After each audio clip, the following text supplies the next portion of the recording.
Birdland, pour ceux qui ont loupé, les 2 derniers épisodes ont été diffusés cette semaine. Oui, absolument. Et tu peux le raconter. Donc, c'est une web-série qui raconte une histoire de zombies. Oui, c'est ça. Et en fait, 2 enfants ont retrouvé un téléphone, le téléphone d'un couple qui venait de se marier, Jacques et Julia.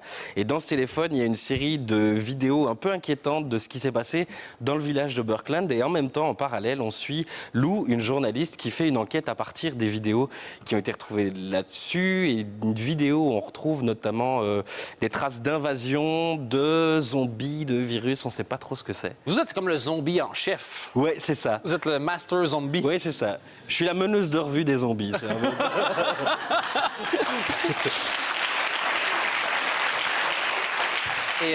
Et quand vous avez entendu parler du projet, si on dit web-série Belgique zombie, il n'y a pas nécessairement une longue tradition. C'est Non, pas comme, effectivement. genre des films tristes, ça, il y en a plusieurs, mais vous avez été un peu inquiet quand on vous envoie les scénarios en disant à quoi ça va ressembler? Bah, dans un premier temps, on a envie de pas répondre en faisant oui, c'est très sympa de m'avoir proposé un truc aussi marrant. Et puis j'ai été passer le casting et l'équipe avait l'air solide, intelligente, ambitieuse, positivement ambitieuse. C'était vraiment chouette.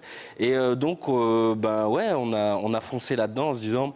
On n'aura probablement pas l'occasion 2 fois de faire ce genre de choses, mais on y a été un peu à l'aveugle, voir si le public accrochait ou pas. Et visiblement, il accroche, donc c'est assez plaisant. Ben, les zombies, c'est toujours un truc qui est vendeur, on va pas se mentir. Les gens aiment voir des gens manger des gens, pour une raison ou une autre. Et voilà, pour pas être trop dépaysé, on s'est dit qu'on allait faire la moitié de l'interview à fond. À la Birdland style. Tu vas voir, c'est de super bon profil en plus. Alors, faut savoir que les acteurs un peu prétentieux cachent le double menton ou fait des trucs comme ça. Nous, on y est allé dans les trous de nez, tu vois, tu peux avoir des trucs dégueulasses. Les morsures. Ah ouais, c'est vrai, c'est pas mal, ouais. Ouais. Ou je peux juste tester quelque chose, ouais. Tu vas chercher un bouton. Ah ouais, c'est ça. Toi, tu me biffles avec un iPhone. C'est dégueulasse. Moi, je masse le double menton avec la barbe. Oui, bien joué. Et le col un peu haut. Ouais. Salut tout le monde. Ouais. C'est cool. Bon, ben, c'est de la télé professionnelle, tout ça. Parlant de professionnel, vous êtes sur Musique 3 aussi le matin. Oui, complètement. Vous êtes complètement sur... Complètement sur Musique 3. Tous les matins, je suis complètement nulle part. 6 heures. Je suis toujours en partie dans mon lit. Je suis aussi en partie dans mon lit en étant à la matinale de Musique 3. Et comment c'est arrivé que vous étiez chef d'orchestre quand vous étiez jeune? Comment non, pas du tout. Il y a eu un appel à candidature. Moi, je faisais une petite chronique humoristique complètement sur une radio une fois tous les 15 jours, une chronique de 3 minutes. Et je me suis dit, tiens, voyons un peu ce que c'est d'aller visiter les studios de la RTBF. Donc c'est une visite gratuite. Ouais, c'était ça. C'était ça l'idée. Et puis je me suis retrouvé là à essayer de faire le plus sérieusement ce boulot-là. Et on m'a dit, t'as l'air curieux, t'as l'air chouette, reviens. Et du coup, je suis revenu. Et donc, vous êtes devenu un spécialiste de la musique classique? Complètement. Non, pas du tout. Mais Non, mais j'aime déjà ça à la base. J'aime déjà la musique en général. À la base, c'est très particulier. Il y a un effet hypnotique. Surtout que vous filmez votre pot de crayon, là. Donc, il n'y a pas grand-chose qui se passe. Ah oui, là, je vous vois, là.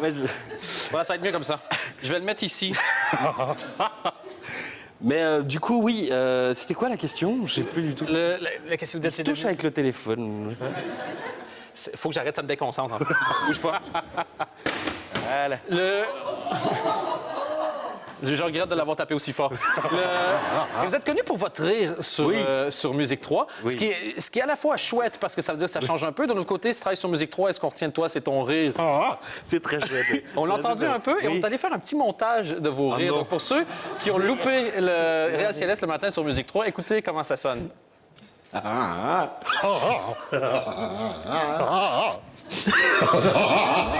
C'est dégueulasse. Non, mais là... Non. Ce qui est pas dit...